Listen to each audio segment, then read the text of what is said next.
Bali, dito tayo sa shop ngayon. So may sineset kaming Wave Alpha 100. So kung nakikita niyo yung Wave Alpha na to, buo na yung makina niya. Kaso dito ang kabit sa chassis. Ayan.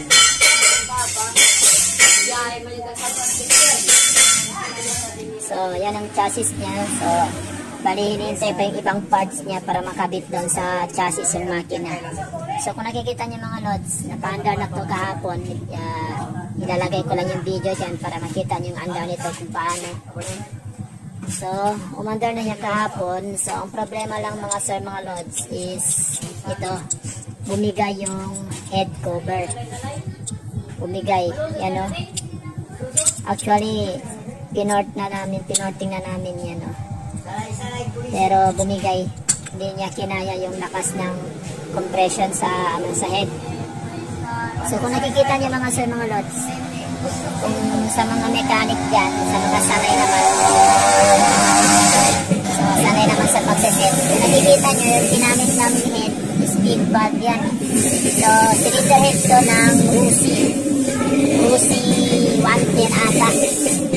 So Rusi 110 at saka XRM 110, grade 100, magkapareho lang yung cylinder head, yung pasukan ng stud bolt, itong 4 na bolt, magkasya lang siya. So kung nakikita niyo mga sir, mga lod, yung set dito is naka 53mm na black na board, then naka big valve na head. So head to ng Rusi.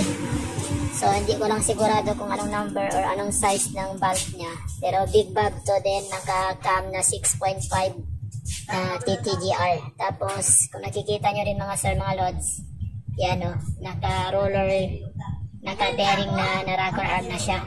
So para maganda yung andar niya.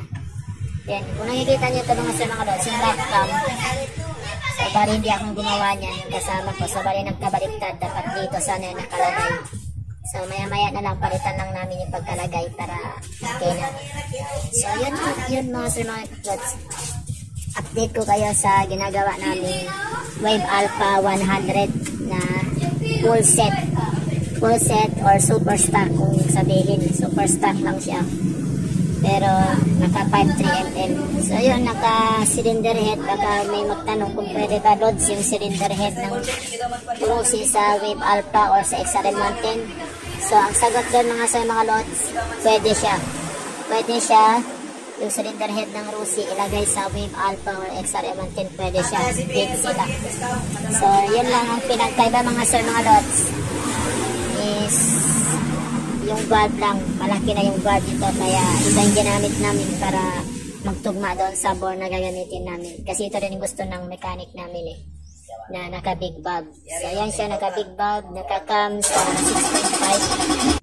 So ayun nga mga loads, mga paps, so, yung load yung laman nito is naka cams na TTGR 6.5mm, then naka racing rocker arm na bearing type, then naka bore na 53mm.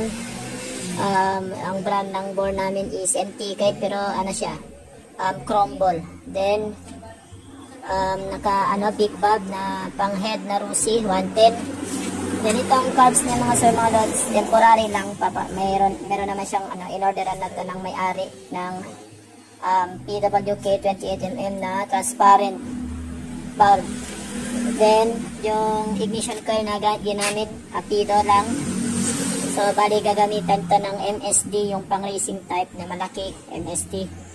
Then naka CDI, racing CDI siya na TTGR din. Yan o, kita nyo naman, laki, diba? So So, bali hindi pa natapos yung makina mga sir mga lods, tapos na yung pagkaset. So, gamit naming lining is Paito. Then, nakadalawang spring lang. So, dalawang spring na standard at dalawang spring na Paito. Tapos, yung ganamit na stator, racing stator din na Showart brand. Bali, yung motor na to mga sir mga load is Tylux yung labas nito. So, on the way pag ibang pyesa niya. So, yun lang mga sir mga load. Abang-abang lang sa full reveal ng motor na to kung tapos na siya ginawa or tapos na siya na set ng kasama kong mechanic para makita nyo kung ano yung under ng motor na to. So, tignan nyo lang after ng video na to yung under niya kahapon. So, yun lang naging problema nga. So, bumigay yung bandang cover sa harap kasi nga malakas masyado. So, papalitan na. So, yan na. Papalitan na yan siya. Bibilihan na mamaya. Then, di ko lang masabi sa inyo kasi kung may babaguhin pa ba sa set na to kasi nga naka-gasket kami sa cylinder head ng makapal para sa Dream or refund.